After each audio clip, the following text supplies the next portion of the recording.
ஒரே நேரத்துல எல்லாத்தையுமே இழந்த சாரா ரொம்ப டிப்ரெஷனுக்கு போயிடுறாங்க. அதனால ஒரு சாமியாரை மீட் பண்றாங்க.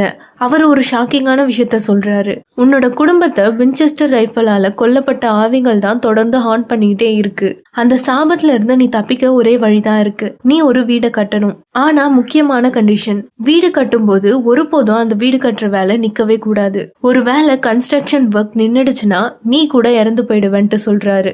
அதுக்கப்புறமா சாரா கலிபோர்னியாக்கு ஷிஃப்ட் ஆகுறாங்க. ஒரு ஃபார்ம் ஹவுஸ வாங்குறாங்க. அத ஒரு மேஸ் மேன்ஷனா சேஞ்ச் பண்ண ஆரம்பிக்கிறாங்க. 24/7 வீடு கட்டுற வேலை அங்க நடந்துகிட்டே இருக்கு. இப்படி தொடர்ந்து 38 வருஷமா கன்ஸ்ட்ரக்ஷன் ஒர்க் நடந்துகிட்டே இருக்கு.